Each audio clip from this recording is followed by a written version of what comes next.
Hey, it's Clayton, and I am in Boulder, Colorado on a trail.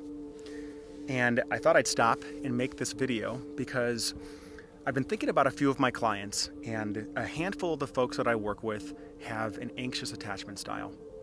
Now, if you're not familiar with an anxious attachment style, it is a orientation towards relationship where you're preoccupied with the space.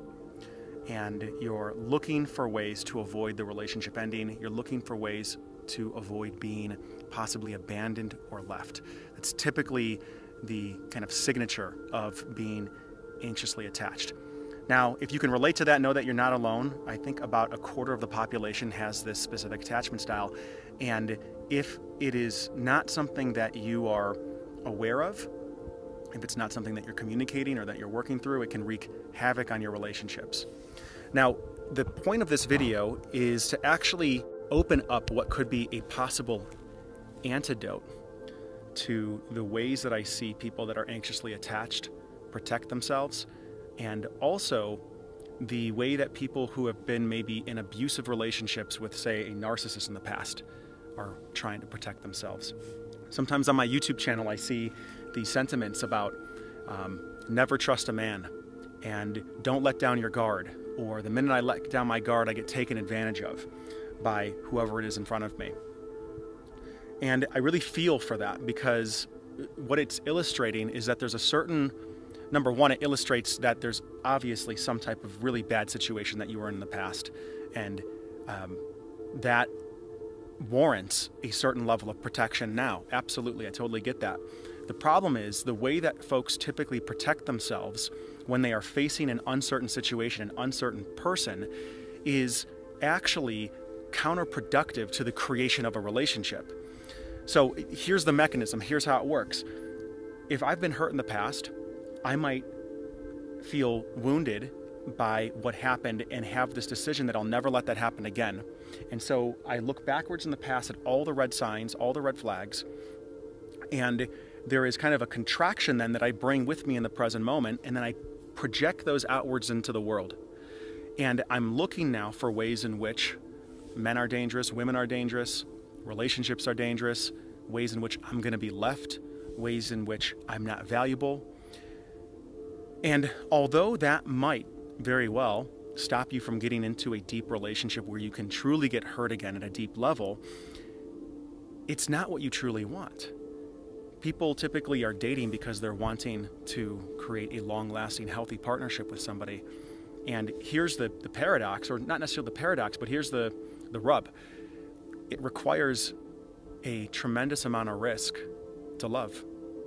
It requires risk to love because it requires you opening up to possibly getting hurt again.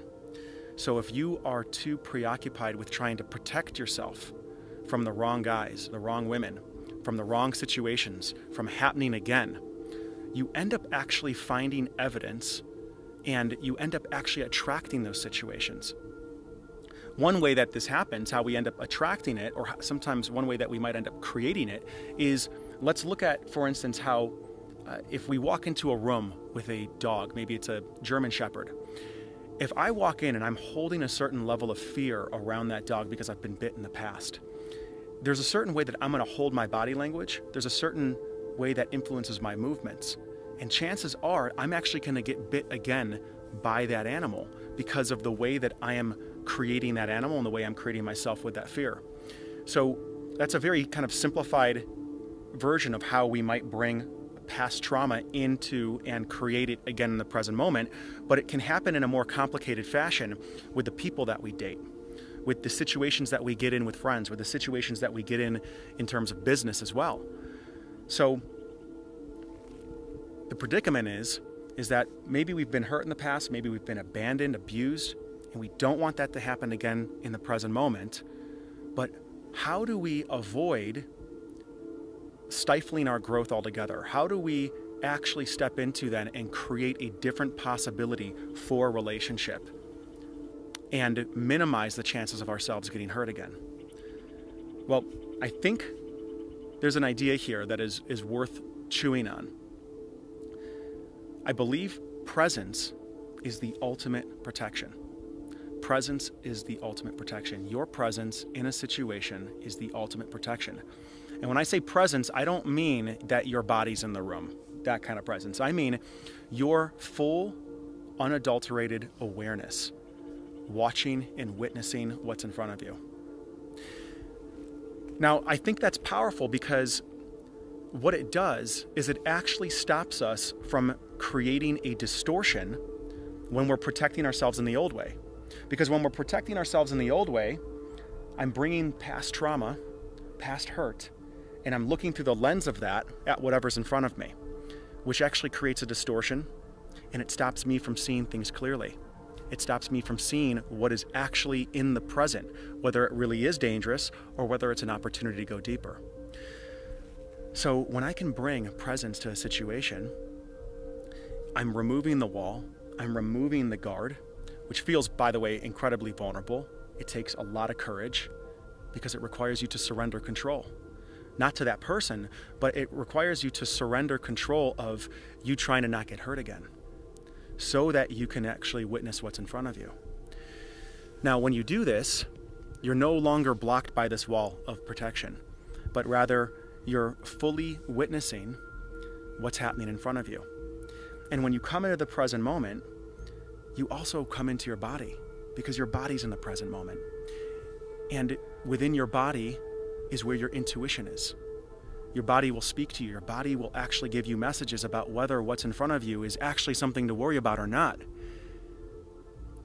I believe that coming into the present moment is actually the access point to us learning to trust ourselves. Because here's the thing. If you do want to create a relationship that lasts, if you want to expand your life into a new direction with people, friends, your travel, business, relationship, it's going to require you to take a risk. And it's very difficult to take a risk when you're too busy trying to protect yourself using the old strategy. So how do we expand and feel safe simultaneously? It's through trusting that our presence is enough, that our presence is actually enough to protect us and give us the necessary protection that we need to be able to sidestep and move out of the way of danger gracefully, rather than bringing past trauma into the present and recreating the same old story over and over again. I hope that helps. If it did, I'd love to hear a comment below. And if you'd like to commit to getting this part of your life handled, I work with a handful of clients at a time, and we establish a coaching relationship where we truly step into this kind of work together to create a new possibility, a new way of being and showing up in life in a relationship that is different than anything you've had before. So feel free to comment below, shoot me an email, visit my website, subscribe to the channel if you want more content like this, and I'll see you in the next one.